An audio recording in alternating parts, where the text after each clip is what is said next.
무디스가 세계적인 신용평가 기관이죠. S&P나 피치를 포함하면 3대 신용평가 기관 중에 하나입니다. 그런데 이 무디스가 말입니다. 긴급 발표를 했어요. 무슨 발표를 했느냐? 여러분, 이 발표입니다. 미국의 국가 신용 등급 전망을 강등시켰습니다. 신용 등급을 강등시킨 것은 아니지만 신용 등급 전망을 강등시켰어요. 쉽게 말하면 신용 등급 전망이 안정적이었거든요. 예, 계속 안정적이었는데 11월 10일부로 부정적으로 바꿨습니다. 이렇게 되면 말입니다. 그렇게 머지않아서 신용 등급을 강등한다는 뜻도 되거든요. 예, 머지않아서. 최고 등급이 A, 스몰 AA였거든요. 예, 그 다음 단계가 AA1입니다. AA1. AA1으로 예, 이게 강등시킬 가능성 굉장히 높아졌다는 뜻이에요. 실제로도 한번 보실래요? 실제로도 보면 말입니다. 예, 피치가 신용등급을 안정적에서 부정적으로 바꿨습니다. 언제 바꿨느냐? 2022년까지는 안정적이었어요. 그러다가 2023년 올해입니다. 5월 24일 날 부정적으로 바꾸고요. 8월 1일 날 최고 등급 AAA 등급에서 AA 플러스 등급으로 강등시켰습니다. 예, 한 등급이요. 그러니까 불과 말입니다. 불과 예, 6월 7월 두 달 뭐 보름도 안 걸렸어요. 두 달 일주일 만에 강등을 시켰거든요. 그럼 무디스가 만약에 이게 강등을 시키면 앞으로 두 달 보름이면 예, 두 달 뭐 일주일이라고 생각하면요. 결국은 말입니다. 예, 지금 현재로 봐서는 11월, 12월, 1월까지 가는 거죠. 그럼 1월 둘째 주가 예, 두 달 하고 일주일이 되는 건가요? 물론 뭐 무디스가 피치처럼 그렇게 뭐 두 달 일주일 만에 강등을 시키리란 그런 보장은 없습니다. 그렇지만 일반적으로 보면 말입니다. 신용등급 전망을 예, 안정적으로 가다가 부정적으로 바꿨잖아요. 그러면 이게 경고를 하는 거예요. 앞으로 6개월 안에 6개월이나 1년 안에 신용등급을 강등할 수 있다. 이렇게 지금 경고를 하는 겁니다. 그만큼 말입니다. 신용등급에 대한 어떤 상황을 지금 굉장히 무디스는 경고하고 있다. 이런 얘기예요. 이렇게 되면 여러분도 알다시피 이렇게 되면요. 지금 무디스만 현재 최고 등급을 유지하고 있거든요. 여러분 보시는 것처럼 S&P는요. 2011년 8월 5일에 최고 등급에서 한 등급 낮춰서 AA 플러스로 유지하고 있고요. 신용 등급 전망은 안정으로 유지하고 있습니다. 피치는요. 8월 1일 날 AA 플러스 등급으로 한 등급 내렸습니다. 현재까지 무디스는 최고 등급은 유지를 합니다.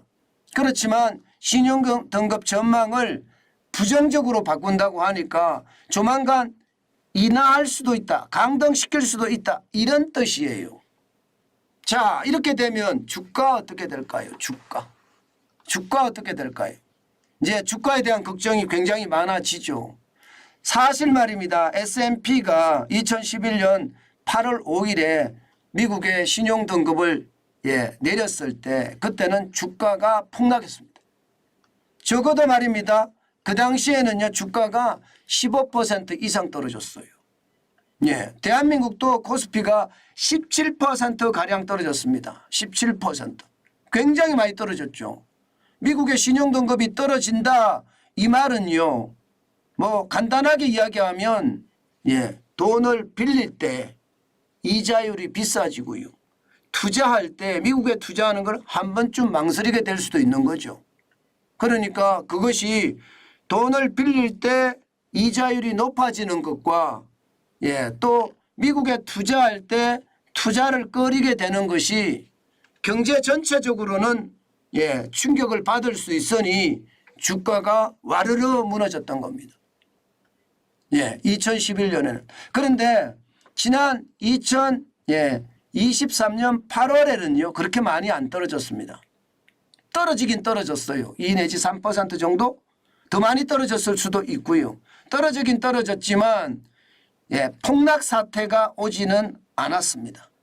그만큼 말입니다. 시장의 분위기가 2011년하고 달랐다는 이야기예요. 2011년 때하고는요.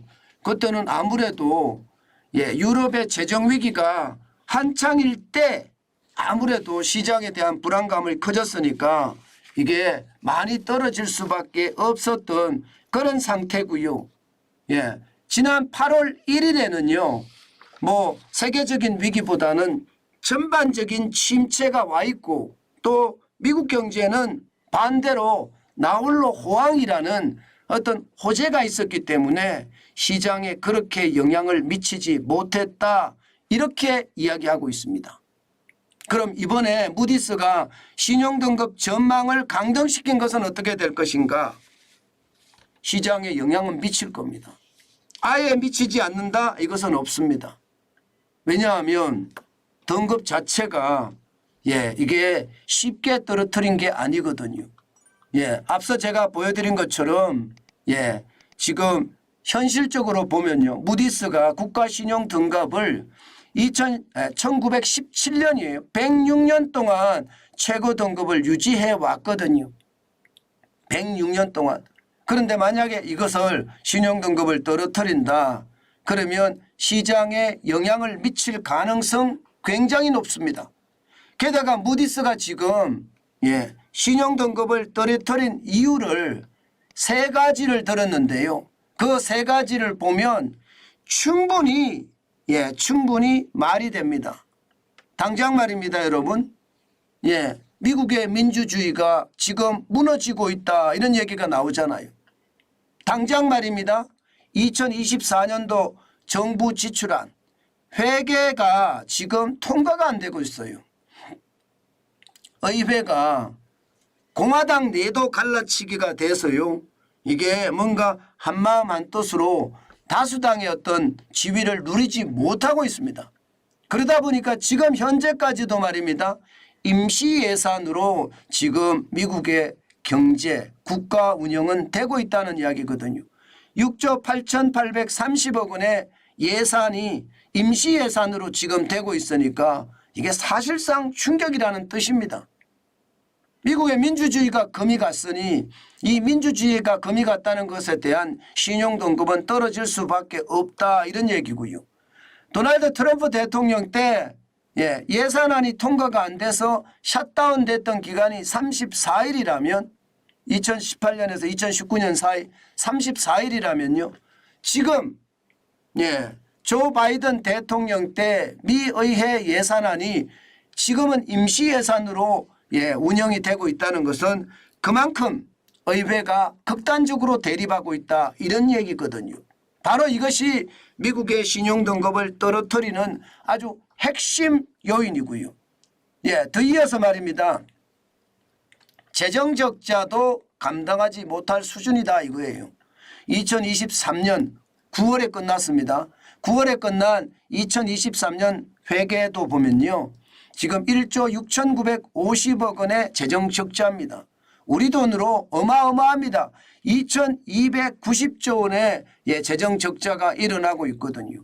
게다가 2020년부터 시작해서 재정적자 규모가 이게 크게 안 떨어집니다.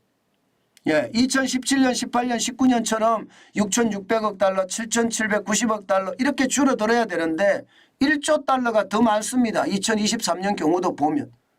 그러니까 재정적자 자체가 미국의 신용등급을 계속 떨어뜨린다는 거예요. 돈만 뿌려서 경제가 부채주도 성장을 해봤자 이것은 시장에 그렇게 영향을 미치지 않는다. 부채주도 성장은 결국은 망한다. 그런 이야기가 되는 거고요. 실제 2020년에 3조 1,300억 원의 어떤 재정 적자 이후에 많이 줄었다고 이야기하지만 뭐 절반으로 줄었다고 이야기하지만 여전히 많다. 이것은 미국의 신용 등급을 떨어뜨릴 수밖에 없는 요인이다. 이렇게 무디스는 이야기하고 있고요. 마지막으로는요. 연방정부의 부채가 이렇게까지 많으면 이게 미국의 부채는 결국 펑 하고 터질 가능성이 있는 것 아니냐. 당장 말입니다. 지난 9월 18일 기준으로 지금 미국 연방정부의 부채는 4경 3,600조입니다. 33조 달러예요. 그러니까 이것은 말입니다. 재정 적자가 나니까 당연히 국가 부채는 늘어나고요. 국가 부채가 늘어나니까 부채 폭발에 대한 위험이 생기면서 결국은요. 이게 미국에 대한 신용도가 그만큼 떨어질 수밖에 없다. 지금 현재는 그렇게 이야기하고 있는 겁니다. 그만큼 말입니다. 미국의 상황이 어렵다는 이야기고요. 물론 말입니다. 물론 미국 재무부 정부죠. 정부에서는 즉각 반발했습니다. 아니 미국 경제가 굳건하고 미국 국채가 세계에서 가장 안전한 건데 왜 미국의 국가 신용 등급을 떨어뜨리나 이것은 어떻게 생각하면 말이 안 되는 거다. 이렇게 이야기를 합니다. 저는 그런데요. 여러분도 지금 예를 들었지만 그만큼 말입니다. 미국의 상황이 좋지 않아요. 부채도 그렇고요. 재정 적자도 그렇고요. 의회의 극한 대립도 그렇고요. 오죽했으면 말입니다. 오죽했으면 시장에서는요. 미국의 신용등급이 떨어지는 것은 어쩌면 당연하다. 이렇게 보고 있는 겁니다. 그만큼 말입니다. 의회의 대립과 또 재정 적자와 누적 쌓이는 연방 부채가 결국은요. 미국의 어떤 재정을 더 어렵게 만들고 국가 신용등급을 떨어뜨릴 수밖에 없는 그런 구조가 된다. 이렇게 말할 수 있을 것 같습니다. 물론 아직까지 신용등급을 떨어뜨린 것은 아니니까 뭐 그렇게 걱정할 거는 없다. 뭐 이렇게 이야기하는 게 일반적으로 시장에서도 이야기가 나오고 있습니다. 그렇지만 분명한 것은 시간이 언제일지 모르지만 미국의 신용등급이 떨어진다는 것은 그만큼 위험도가 커지고 미국의 기업들의 부담감이 그만큼 커지는 것 아니냐. 그렇기 때문에 뭐 단기 충격은 살짝 올지 모르겠으나 장기적으로 보면 충격의 어떤 도가 굉장히 커지지 않겠느냐.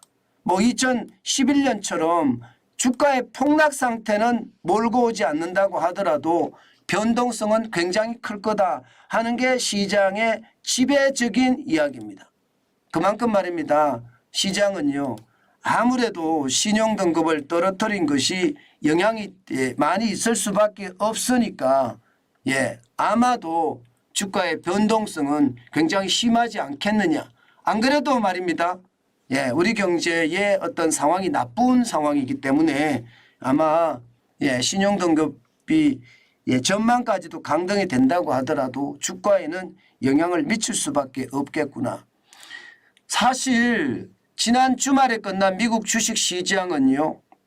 여러분도 알다시피 이게 반발 매수가 굉장히 커졌거든요.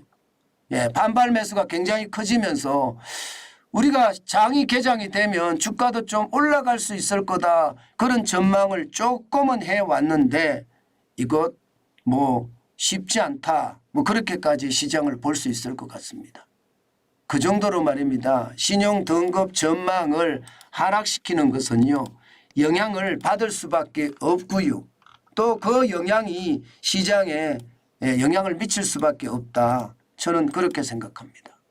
여러분 시장은 요즘 같을 때 투자 진짜 망설이라고 제가 말씀을 드려요. 섣불리 투자했다가는요. 진짜 큰 코 다칩니다. 항상 조심하시고 또 조심하시는 거 저는 잊지 말았으면 좋겠습니다. 이럴 때 잘못 투자했다가는요. 내 재산을 다 날릴 수도 있다는 생각 한 번쯤 해보시는 게 좋겠다. 전업투자자나 전문 투자자들은요, 지금이 기회라고 이야기할지 모르지만 이게 투자에 자신 없는 사람들은 지금 같을 때는 투자를 안 하는 게 상책입니다.